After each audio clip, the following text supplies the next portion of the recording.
We're at the National Packard Museum in Warren, Ohio for the 22nd annual motorcycle exhibit, which features 30 machines in 6 different categories, and it emphasizes the importance that motorcycles have played in transportation history. With us is the executive director of this great museum, Mary Ann Porinchak, who will tell us a little bit more and give us a walking tour. Well, I hope I can enlighten everyone. It's a wonderful exhibit. There are actually 34 motorcycles here this year, a couple more than we anticipated, but they are all wonderful machines, and we're very excited to have them here, and we're excited to have you here. Oh, thank you. Now, behind us is the Buell. Could That you is tell us, now, is this the featured motorcycle this year? Yes, we changed our format up a little bit this year. We're instead of trying to come up with a theme year after year like we've done for 22 years, we came up with a feature motorcycle or brand. So this year is our first year of a featured motorcycle, and this one is the Buell. And we selected that because it's a very unusual bike, and the developer of this engine and this motorcycle was kind of a local guy who's from the Pennsylvania area. So those who race motorcycles will be very familiar with the history of Eric Buell. So we're very excited to have it here. Now, I bet you're wondering why I changed my jacket. Well, I was reading, and it said when you get to a racing motorcycle, the green was always considered bad luck. So behind me, we have a Harley-Davidson. Mary Ann's going to explain it. It's a racing bike, and tell us a little bit more. It's Harley-Davidson's first race bike in 44 years. So it was developed up by Vance and Hines, I should say, and it's very rare. It's very limited number, but it's the first time that Harley-Davidson got back into racing in 44 years with this particular bike. And it has no miles on it. I don't believe it's even been started up yet. You want to go for a ride? Yeah, I'll go for a ride. In my green, we'll find out if green is really bad luck or if that's it will just be. Starting a motorcycle up in a museum. That's bad luck. That's bad luck. The XG750R is Harley-Davidson's first new flat track bike in 44 years. It's based off of the Harley-Davidson 750 street bike. Beautiful bike. I imagine we could go really fast on this, Kristal, if we wanted to. But it was made in very, very limited numbers, and I am told that only race teams should have been able to get this, but somehow one of our close associates was able to. So we have it here on display for people to see, and it is a very popular bike for people to come and look at. We talked about 6 different categories, and the next one is military. So Mary Ann, tell us the importance of motorcycles and how they changed with the military. How did the military use them? And the military bikes were starting to be used in World War I. They actually used them on the battle lines. They were courier service. They would take messages from one point to another, either the Allies or even in Germany. So they were used because they could go places very fast and very quietly.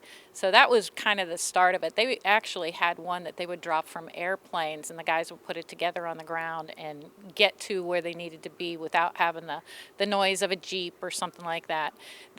After the military used them, then they became street bikes in Europe, and they were very easy to maintain. But the big thing was you could put a lot of gear on a motorcycle, and they could shoot from the seat of that motorcycle. They actually modified them. So there was a lot of use by these motorcycles in the military. we still use them?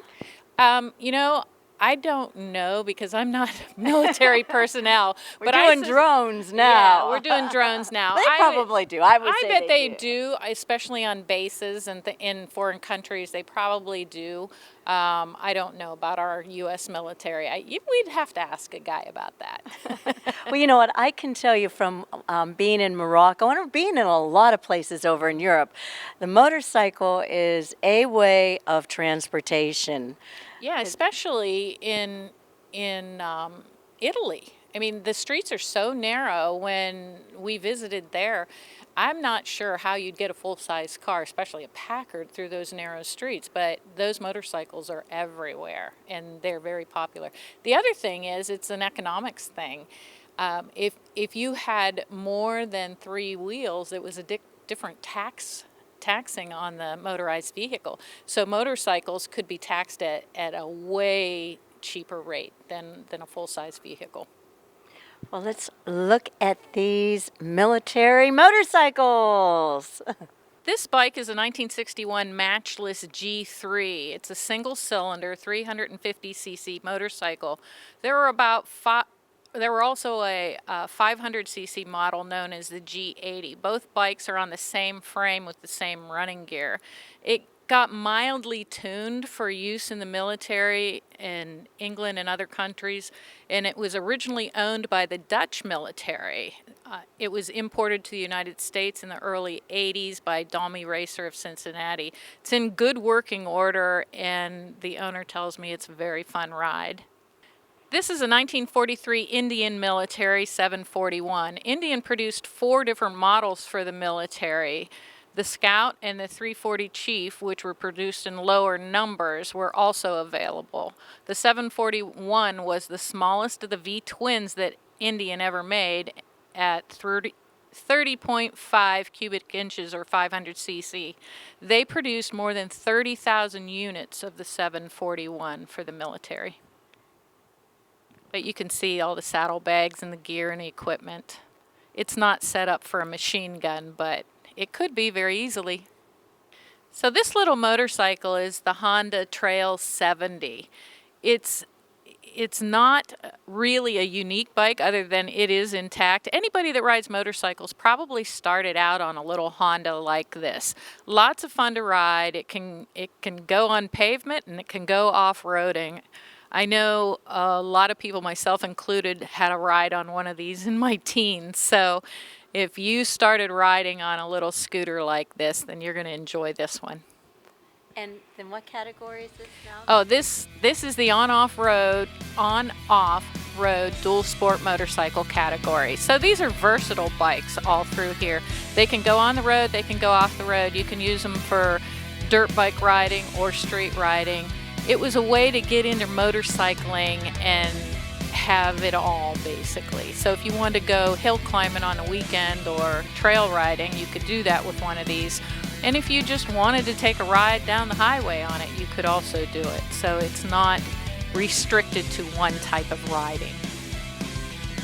So this is the sport bike category, and I'm told that these bikes are fun to ride short distances, but not real comfortable for long cross-country trips. They're more expensive to insure, very highly collectible, and ridden for sport. Not for riding on the hills, not for racing, just your all-around sport bike riding. If you want to make a statement, you take one of these beautiful bikes out on the road. And it encompasses a lot of different makes and models. We have BMWs, we have the Ariel, we have Kawasaki's in this group. So there's really something for everyone, depending if you have a particular brand that you're looking at. We tried to feature a little bit of everything in this category because it's a very popular category. Behind me is a 1969 Kawasaki H1. It was purchased in 1969 for $999. It was ridden for 10 years and then it sat for 25 years until the owner's son took interest in it. When the owner's son took interest, it took another 10 years to locate parts and reconstruct it. But it is almost in the same shape as it was when it was originally purchased. Here we have our scooter category, and within the scooter category is also service bike. We also have a couple Cervicars in this category that are not in this certain corral here. But this little gray one called the Tina scooter is a 1962 Triumph Tina, and it was the small version. It only had a 100cc two-cycle engine and a variable speed belt drive. It remained unchanged until 1965 when it was renamed the T10. But you can see the front, it sits lower to the ground. It's easy to get in and out of. These little scooters were made so that women could drive them with a skirt on, or someone going to work with dress pants. The front fairing on them kept them from getting dirty. They didn't go real fast, but they got you where you needed to go fairly easily. And they're beautiful bikes. If you go into some of the resort areas in the South and in foreign countries, you'll see a lot of these little scooters hanging around. This gray color is called periwinkle. I know in our lighting it looks battleship, but it's really a beautiful color and a very rare color. So the Triumph you're seeing here is a 1967 TR6. It's a beautiful bike, completely restored, and lots of fun to ride. Kind of collectible in terms, but it is an on-off-road bike. So the owner of this bike could take it off-roading and racing, but probably wouldn't in its current state, because after putting all that money into it to restore it, you really don't want to beat it up that bad. I read where it's a European bike, and it is very retro still in the way that they, it's one of our oldest bikes, it said, and it's still very retro, and it keeps its heritage. Right, it's virtually unchanged in terms of design and very recognizable on the road. So where other bikes have gone into major design changes, this one really hasn't. It stayed true to its original heritage. This is a 1968 BMW R69S. It was the top model, BMW's top model in 1960. It has a 600cc flat twin engine that produced a 42 horsepower at top speed with over 100 miles an hour. So it's a go-fast motorcycle, and you can see they have extra things on there to protect the rider's legs. The bike also features the large optional fuel tank and a solo seat. You can see a lot of other models have a longer seat so that you can have a passenger on behind you. This one you would not. Has a full Avenir fairing, that's the piece that protects the rider's legs, and Enduro product saddlebags that were really popular. Very beautiful bike, and I know the owner rides this one quite a bit. He enjoys it. This is a 1955 Harley-Davidson KHK, and the unique thing about the KHK, it was only made in 1955 and 56. They only made 449 in 55 and only 714 in 56.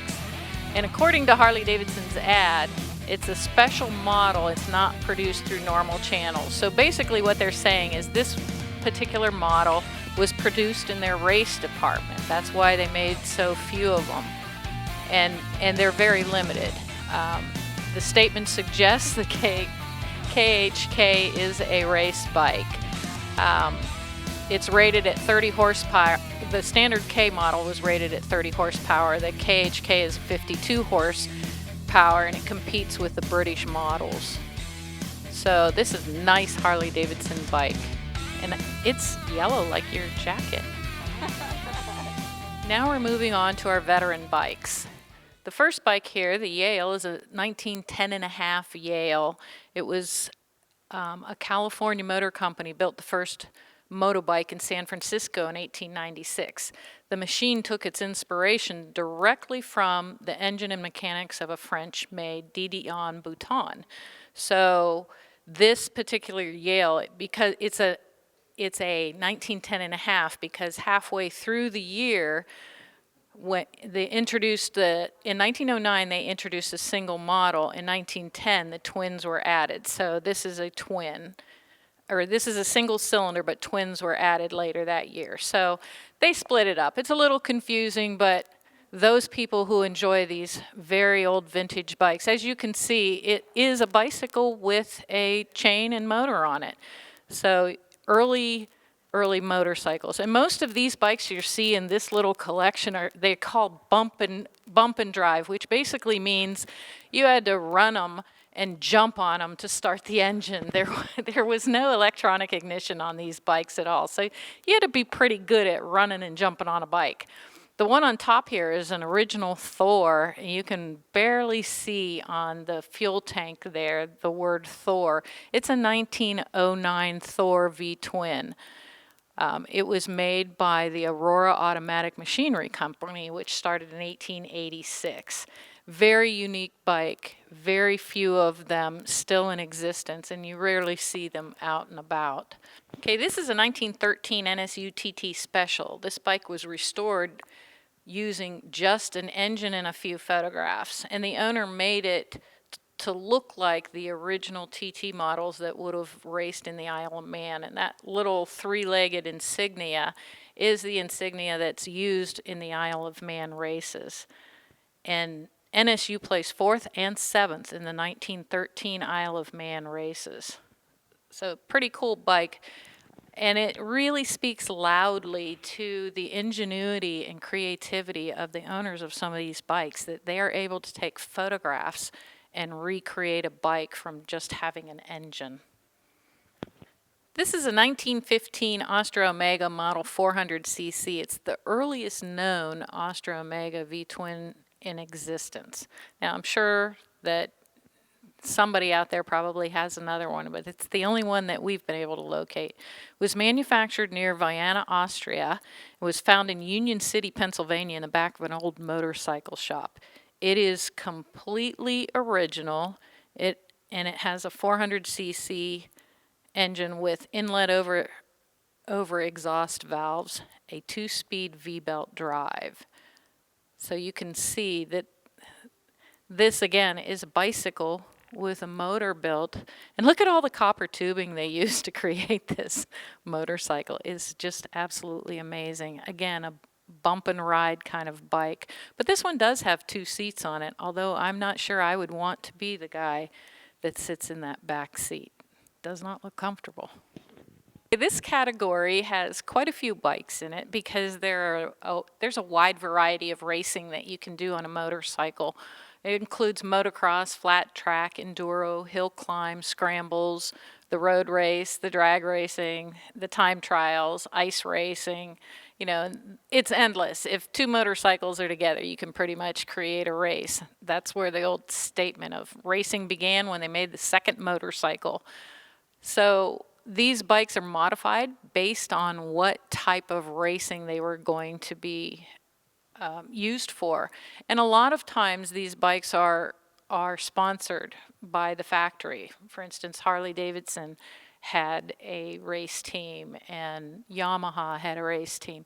So at any given motorcycle race, you'll see some privateers, guys that are just racing on their own, or factory-sponsored race bikes.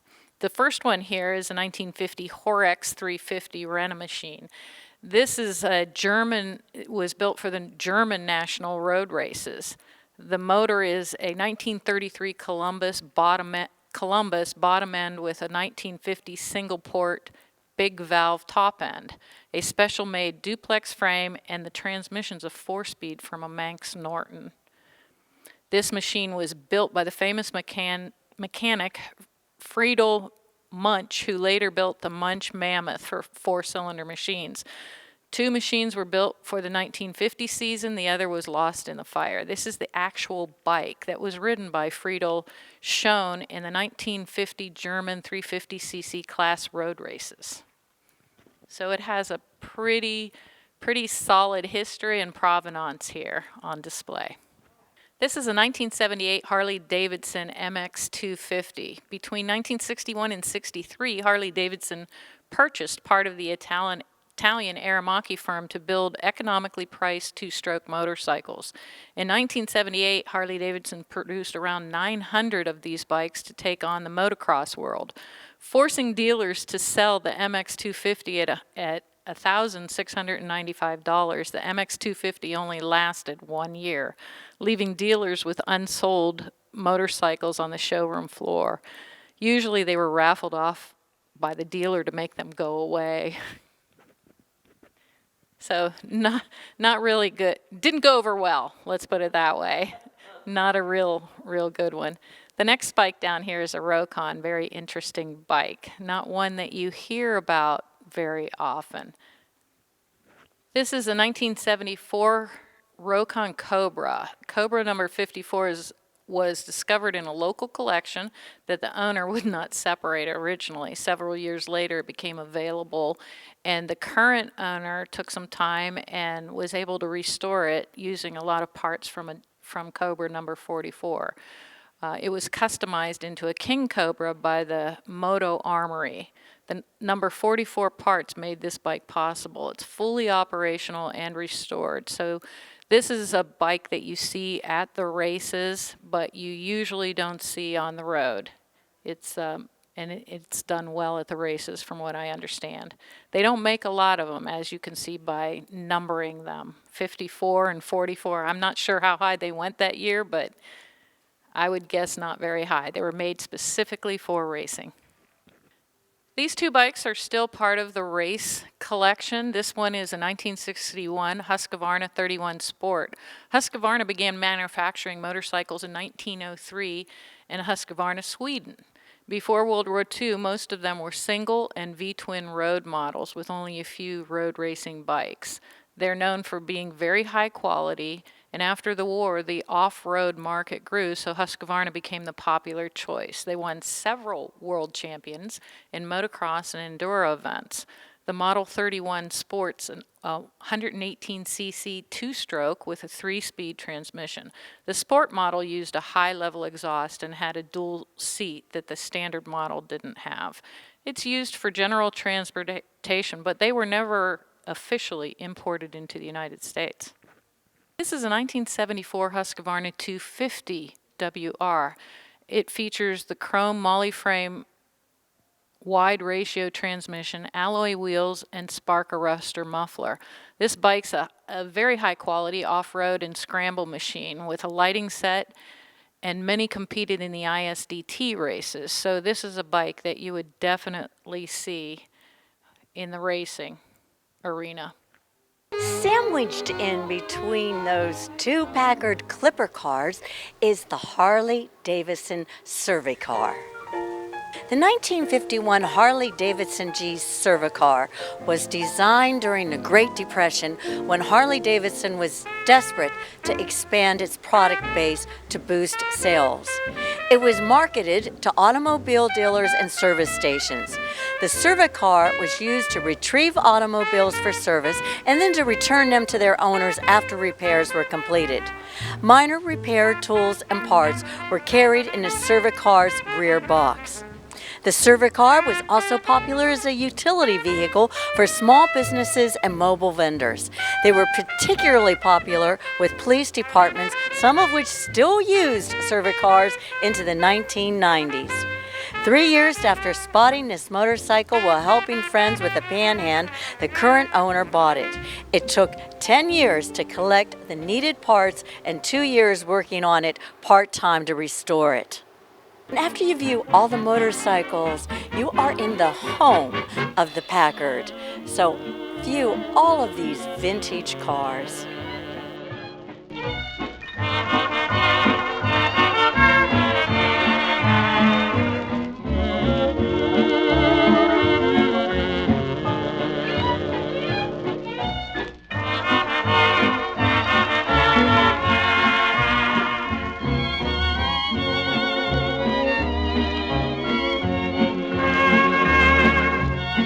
And while you're at the National Packard Museum, you can watch videos. One of my favorite is the Packard Salesman. Yes, Packard had a plan on how to present their car. As they said, an unenthusiastic salesperson is like a car without gas. They had it down from also the attire and also the follow-up, calling the person the next day to see if they're still interested in the car, and even sending birthday cards once a purchase was made. So excellent videos. I would say every salesperson should come and see this video.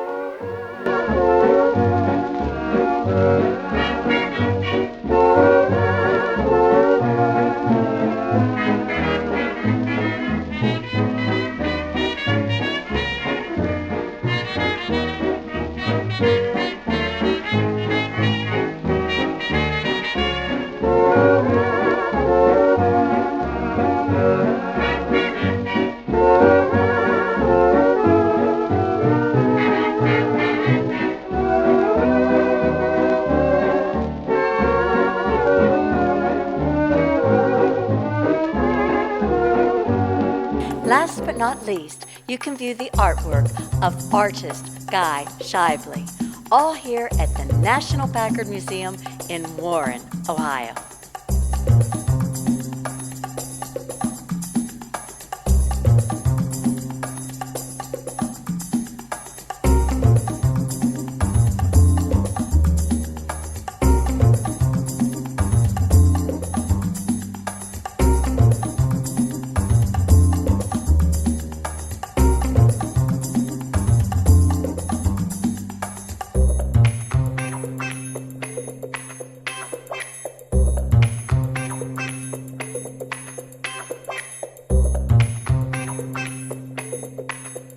Well, we've been here at the National Packard Museum with Mary Ann Porinchak, and there are 34, I was corrected earlier, 34, even more than I thought, bikes here on display. It goes on till what, May? May 21st of this year. And the address here, it's in Warren, Ohio. 1899 Mahoning Avenue Northwest, Warren, Ohio, 44483. We're open noon to 5, Tuesday through Saturday, and 1 to 5 on Sundays. So come on down and take a look at all these great bikes. And It's a great collection, and there really is something for everyone here in the motorcycle exhibit, and a lot more Packard history to see. So Warren, Ohio is the birthplace of Packard. So if you come to see the motorcycle exhibit, you can also get your fill of Packard and local history. And I'm Kristal Hart, reporting from the National Packard Museum, once again here in Warren, Ohio. Hope you've enjoyed the show. Thanks for watching, and we'll see you at the museum. Great. Thanks for coming.